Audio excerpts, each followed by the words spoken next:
북한의 김정은이 최근 대륙간 탄도미사일 발사 현장에 딸까지 대동할 정도로 자신감과 조급함을 동시에 보이고 있는 건 아니냐라는 분석이 많았는데요. 그런데 이번에는 여동생 김여정이 윤석열 대통령 향해 막말에 가까운 비난을 쏟아냈습니다.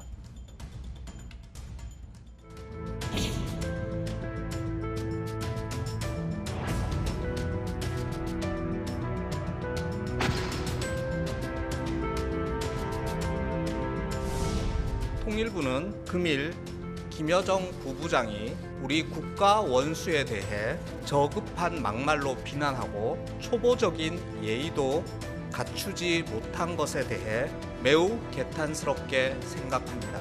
도적이 매를 드는 식으로 우리에게 책임을 전가하려는 태도에 대해 강한 유감을 표합니다. 기본적으로 지켜야 할 최소한의 그런 예의도 지키지 않고 있는 거다. 북한의 김여정이 쓴 표현들이 꽤 거칩니다. 윤 대통령은 천치 바보다. 문재인 전 대통령이 해먹을 땐 서울 관역 아니었다.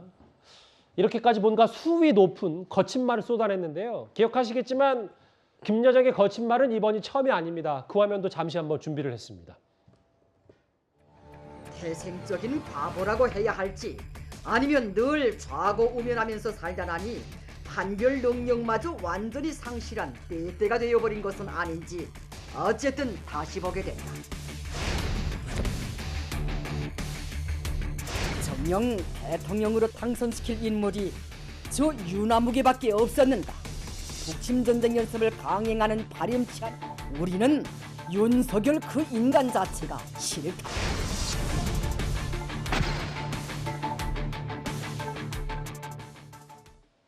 결국 남한, 그러니까 우리를 직접적인 공격 대상으로 북한이 삼고 있는 거 아니냐. 근데 과거에 많이 얘기 나왔던 삶은 소대가리, 이번에는 천지 바보. 이제 북한이 어쨌든 우리 남남 갈등 조장하고 이런 부분에 대해서는 여러 해석들이 당연히 나올 수밖에 없는데, 문제는 이제 전 정부와 현 정부가 북한을 대하는 태도일 텐데요. 이도훈 의원님은 어떻게 평가를 하십니까? 우선은 이제 천치 바보라는 말이 귀에 들어오긴 하지만 오늘 김여정이 한 얘기 중에서 가장 중요한 거는 그 서울이 우리의 관역이라는 얘기입니다. 문 정권 때는 서울이 우리의 관역이 아니었다. 그러게요. 이제 윤 정부에서는 서울이 우리의 관역이라는 얘기죠. 그래서 지난 9월에 그 핵무기 통해서 남한 선제 타격하겠다고 얘기했는데 그 타격 대상이 서울이다. 이렇게 구체적으로 적시하고 공포감을 주겠다는 겁니다. 한미 그리고 우리나라 정부 그동안에 이제 비핵화에 실패했죠. 특히 2017년에 북한이 핵무력을 완성하겠다고 선언했는데도 문재인 정권은 모르는 척했죠. 그리고 남북 그 회담 쇼만 했죠. 그렇게 북한 핵을 방치한 결과를 이제 우리가 받는 겁니다. 북한은 아마 얼마 있지 않아서 뭐 평양 인근이든 함경북도든 평안남도든 이런 곳에서 서울의 용산 또는 서울의 광화문을 겨냥해서 정확히 예를 들면 뭐 107.2km, 뭐 54.7km 이런 식으로 정확하게 계산해서 에이티킴스나 무슨 이스칸데르 미사일을 쏠 겁니다. 그리고 추후에 발표할 겁니다. 정확하게 서울 내의 목표를 타격했다. 이런 식으로 하면은 이제 우리 국민들이 굉장히 공포심을 갖게 될 건데, 한편으로 보면은 이렇게 핵 미사일로 우리를 위협하는 북한을 바로 인접해 두고도 우리 국민의 경각심이 덜했던 건 사실이에요. 그래서 한편으로는 새롭게 경각심을 갖고 이제는 우리가 더 이상 방치하면 안 되겠다. 이런 계기로 삼는다면 오히려 다행입니다. 문재인 정권은 삶은 소대가리라는 비난에도 아무런 대응도 하지 못했죠. 윤 정권은 다를 겁니다.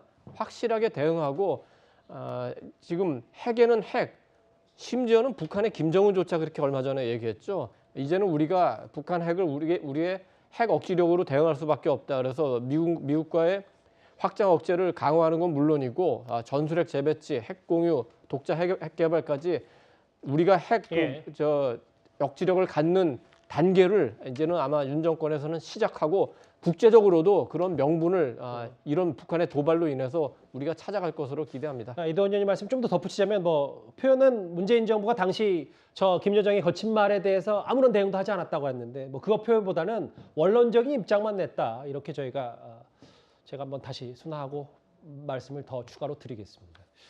북한 얘기 오랜만에 해봤습니다. 다음 주에는 이제부턴 대장동 수사 속보로 가보겠습니다.